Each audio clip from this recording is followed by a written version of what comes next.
ustedes, el pastor y evangelista Gavis Joel Bermúdez, la palabra que iluminará tu vida. Muy buenos días para todos, les bendigo poderosamente en Cristo Jesús. Espero que te hayas levantado muy bien, bendecido y en victoria. Te saluda tu pastor y evangelista Gavis Joel Bermúdez y agradezco a Dios por la oportunidad que me da nuevamente de poder dirigirme a ti y atenderte las buenas nuevas de salvación. Hoy es jueves y como algunos ya saben que llevan el hilo tonal de este ministerio, que es jueves de aguas profundas, donde tocamos temas profundos de la palabra de Dios, temas que a lo mejor no escuchamos a menudo, pero que necesitamos poder entender. Así que sin más preámbulo, vamos a entrar en materia, pero primero le pedimos la dirección al Espíritu Santo para que nos permita tener la mente y el corazón conectados con los escenarios divinos. Todo esto lo pedimos en el nombre de Jesucristo. Amén y amén. Por favor, me acompañan a Juan, capítulo 11, versos 53 al 55. Dice que, así que desde aquel día acordaron matarle. Por tanto, Jesús ya no andaba abiertamente entre los judíos, sino que se alejó de allí a la región contigua, al desierto, a una ciudad llamada Efraín, y se quedó allí con sus discípulos. Y estaba cerca la Pascua de los judíos, y muchos subieron de aquella región a Jerusalén antes de la Pascua para purificarse. Bendita la palabra de nuestro Padre Dios, que es digna de ser escuchada. Podemos notar este escenario que nos está mostrando el Evangelio de Juan, que se estaba planificando atentar en contra de la vida de nuestro Señor Jesucristo. Pero más allá, nosotros sabemos que ese plan finamente orquestado iba más allá de los hombres. Sabemos que hay un enemigo que ya sabía que a través del advenimiento de nuestro Señor Jesucristo se estaba determinando una palabra de juicio que fue anunciada por el mismo Padre, decretada en el Génesis, y era que de la simiente de la mujer nacería uno que le pisaría la cabeza a la serpiente. Y sabemos que ese enemigo, que la palabra lo representa como la serpiente, como el dragón, es nuestro adversario Satanás, quien por haberse levantado en contra de Dios, en contra de su reino, en contra del diseño de la humanidad, ya se había levantado un juicio para él, y que todo esto se determinaba con la llegada de nuestro Señor Jesucristo. Esto puso en jaque primeramente el reino de las tinieblas, pero al mismo tiempo se manifestó a través de los hombres que de alguna manera estaban del lado del enemigo, que aunque tenían vestimentas sagradas y administraban las cosas sagradas del templo de Dios, ya se habían corrompido en su corazón. Por eso el Señor muchas veces los llamó sepulcros blanqueados, que aunque por fuera se veían muy bien, por dentro había podridumbre, estaban muertos. Porque el enemigo en todos los tiempos siempre ha intentado corromper a las personas y añadirlos a sus planes. Y esto no fue la primera vez que sucedió en todos los escenarios bíblicos. Vemos cómo el Señor le mostró a Ezequiel que en su mismo templo que habían edificado para adorar al Señor, también estaban dando adoraciones a otros dioses.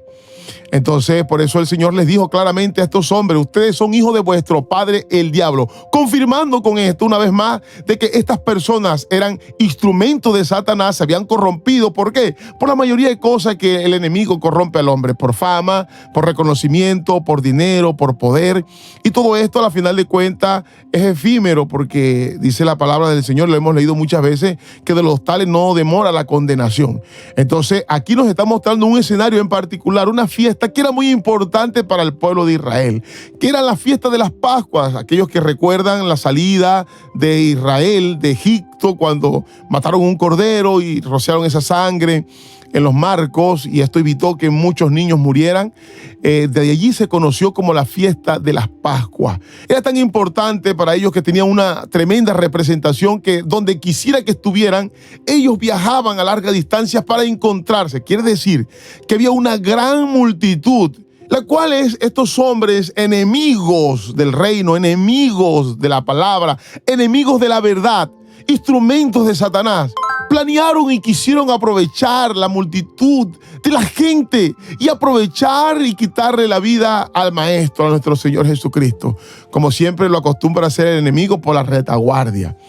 Pero como nuestro Señor Jesucristo ya sabía todas las cosas, Él podía inclusive saber lo que ellos estaban planeando, sus pensamientos, porque Jesús tenía ese don de discernir. Y antes de que ellos llegaran, no se dejaba capturar, se iba a otras regiones como fue en este caso. Por eso dice que se fue a una región contigua. O sea, a veces hay ciertas regiones que se dividían por un lago, por un paso, pero al final era la misma región. Pero esto lo aprovechó el Señor Jesús para apartarse un poco. Y la razón es porque el mismo Señor muchas veces se lo anunció a los discípulos: todavía no ha llegado mi hora, porque Él sabía que al final Él iba a ser entregado por los mismos que les perseguían. Pero tenía que ser como son las cosas en el Señor, en el momento correcto, en el tiempo preciso. Primeramente, el Señor Jesucristo estaba levantando unos apóstoles que serían el cimiento para levantar la iglesia, aquellos que iban a llevar el mensaje. Y era necesario primero recibir las instrucciones, que todo se acomodara según el orden divino de Dios. Ahora, lo que tenemos que analizar es lo siguiente. Sabemos que la llegada de nuestro Señor Jesucristo, ya habíamos mencionado que de alguna manera ponía en jaque a este reino de las tinieblas, porque sabían ellos lo que se aproximaba. Pero con esta tremenda realidad que nos presenta el pasaje, podemos darnos cuenta la gran conexión que tiene el mundo de las tinieblas con el mundo terrenal, al igual que sucede la conexión con el mundo celestial cuando estamos en la posición correcta. Significa que aquello que se estaba viviendo en el mundo infernal, el mundo de las tinieblas, en ese reino, comenzó a afectar el plano, porque estas personas tenían un cierto poder que les manifestaba. Ellos estaban de alguna manera aliados con el imperio romano, y sabemos que esto tiene una connotación y profundidad bastante extensa, porque precisamente este pueblo de Roma es mencionado en el Apocalipsis. Cuando se habla de la Gran Babilonia, estaba haciendo referencia exactamente a Roma. Y Roma siempre ha tenido mucho que ver con los tiempos escatológicos. Por eso siempre tenemos que estar conectados con todo este lenguaje que nos muestra la palabra para entender muy bien las cosas que sucedieron y las cosas que han de suceder. La gran ramera ya estaba en acción. ¿Cómo lo hizo? Convenciendo a estas personas que trabajasen con ellos.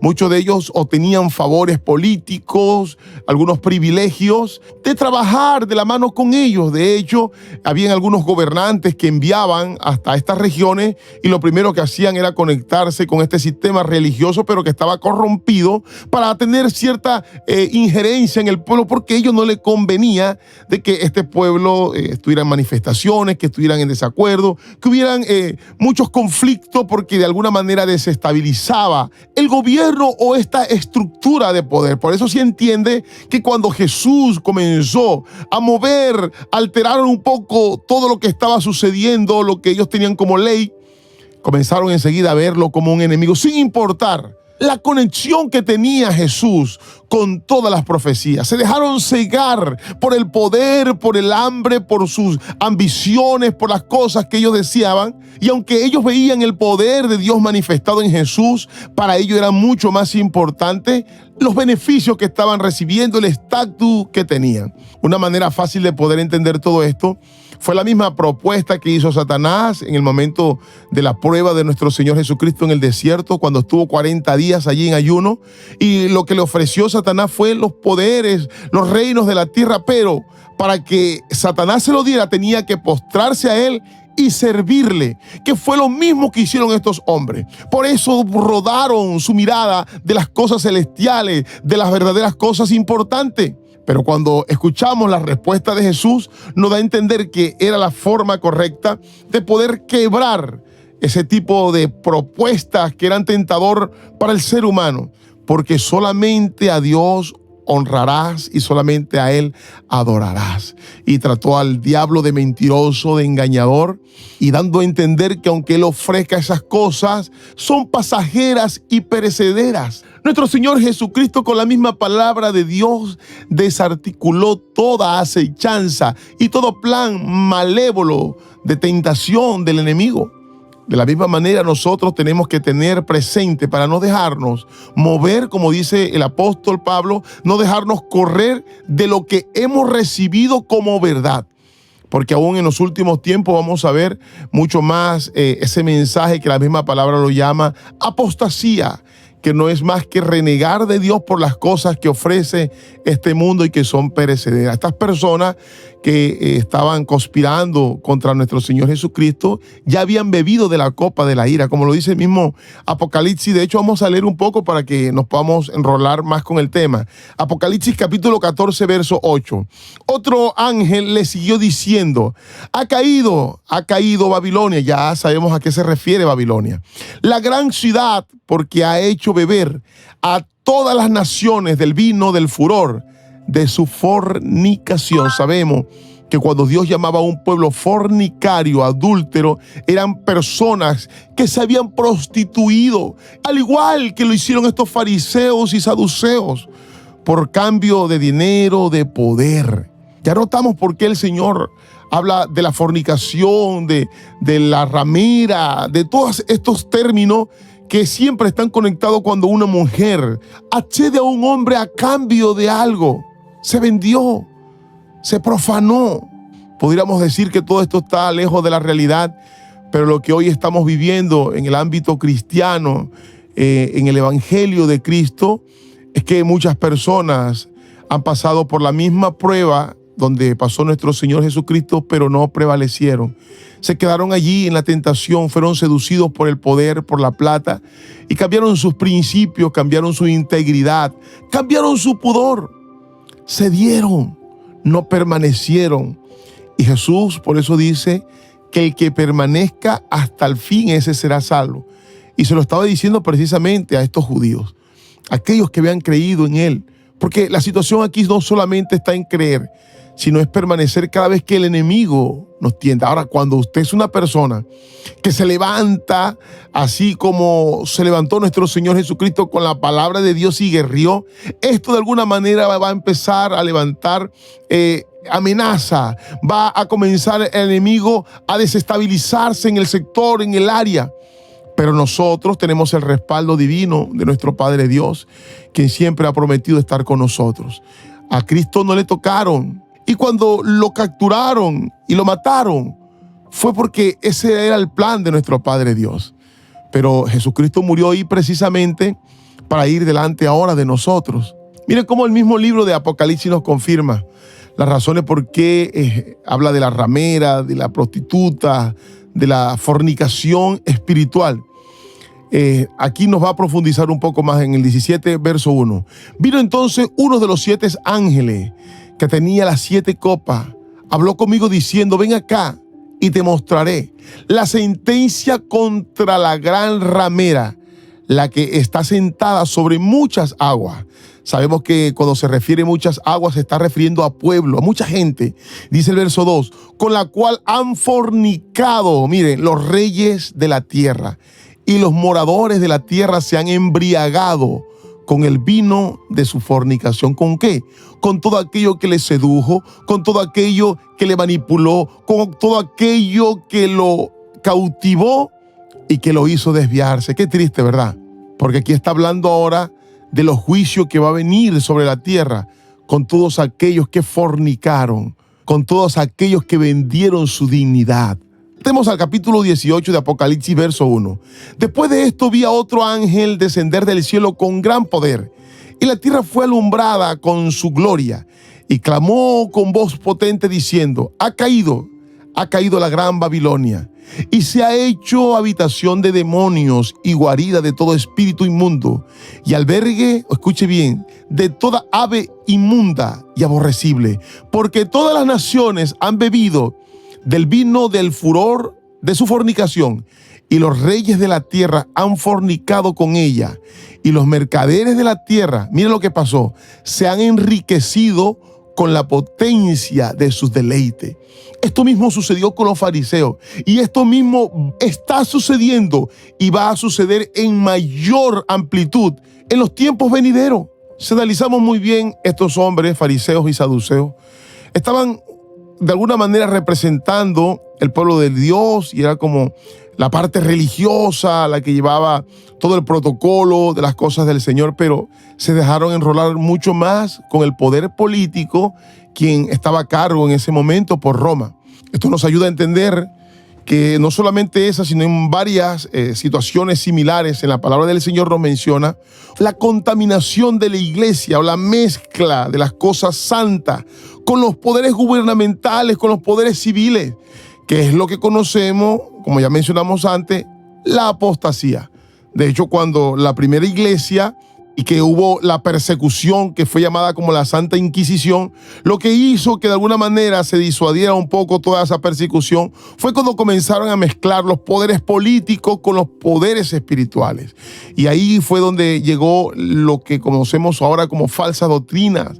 Cómo se contaminó al punto que muchas personas han quedado ancladas y atadas por esas doctrinas de error que vienen desde el mismo infierno. Por eso yo creo, y según el criterio de la Biblia, que la iglesia no puede contaminarse, enlazarse, buscar apoyo con los poderes gubernamentales, porque todos ellos darán algo, pero buscando su propio beneficio. Algo sobre esto habló nuestro Señor Jesucristo en un cierto escenario allá en el Evangelio de Mateo capítulo 22, verso 15. Entonces se fueron los fariseos y consultaron cómo sorprenderle en alguna palabra.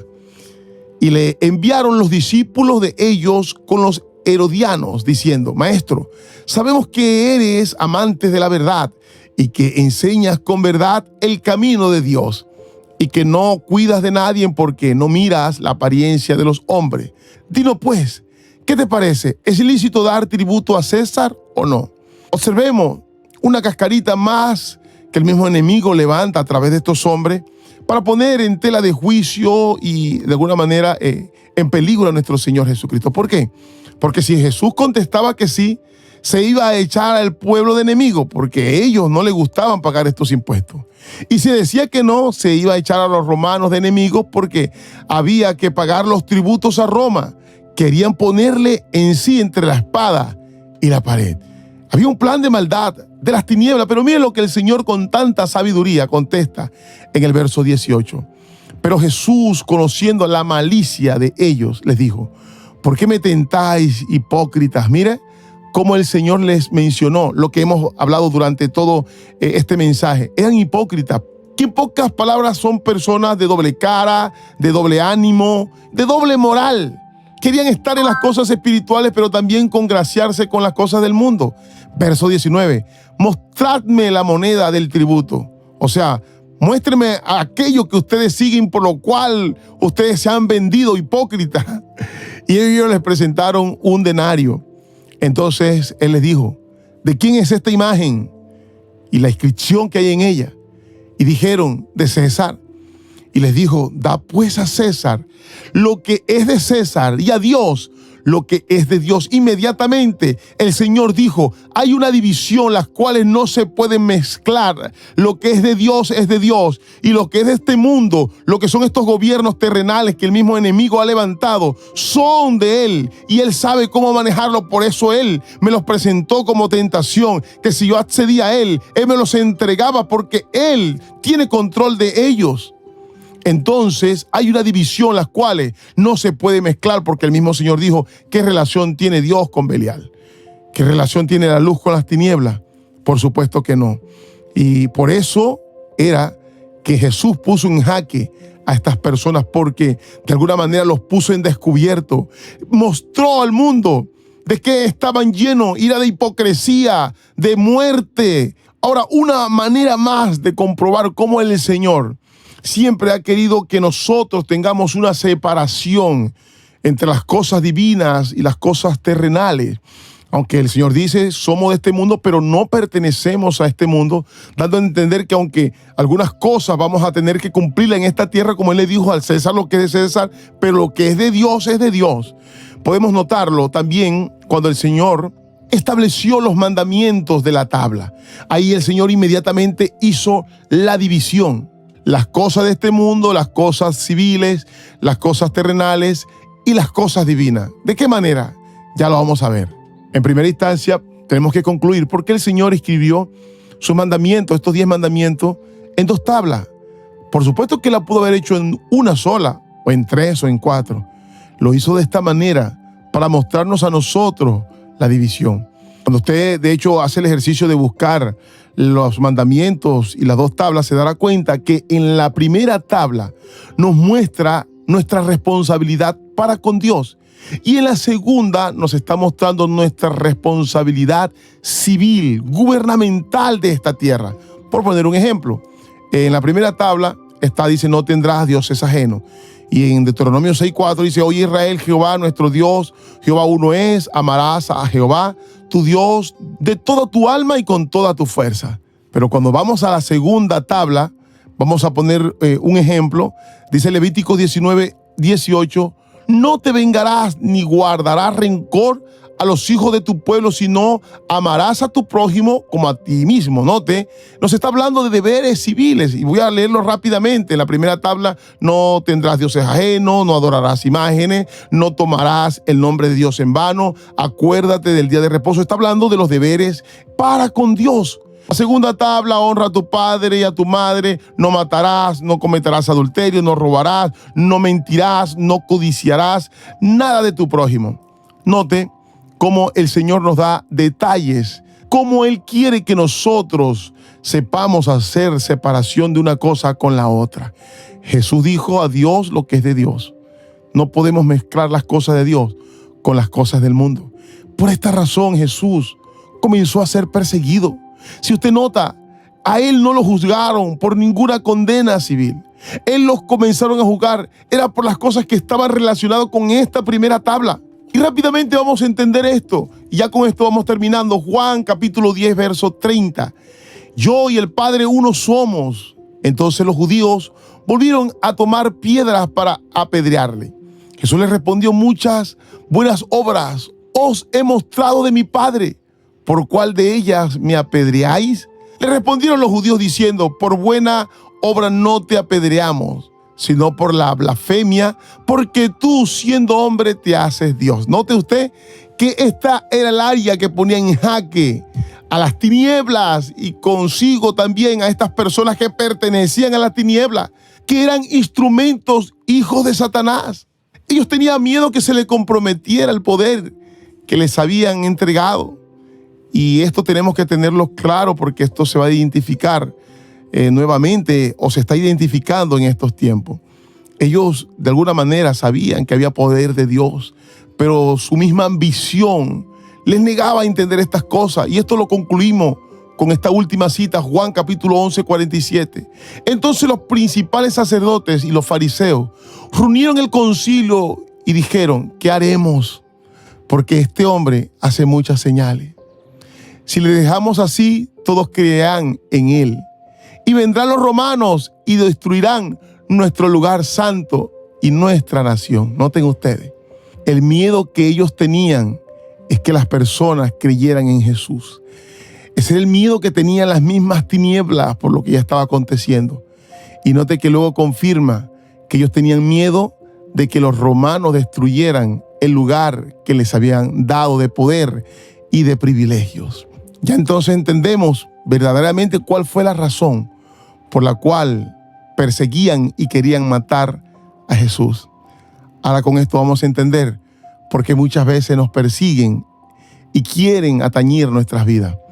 Porque estos últimos tiempos serán muy difíciles para la iglesia. El Señor dijo que en los últimos tiempos nadie quería sufrir las sanas doctrinas. El Señor nos dijo, cuando yo vaya a la tierra, hallaré fe en la tierra. Es realmente preocupante, pero al mismo tiempo confrontador esta palabra para nuestras vidas. Espero que haya sido de gran bendición. Te bendigo grandemente y esto fue Lámpara a tus pies.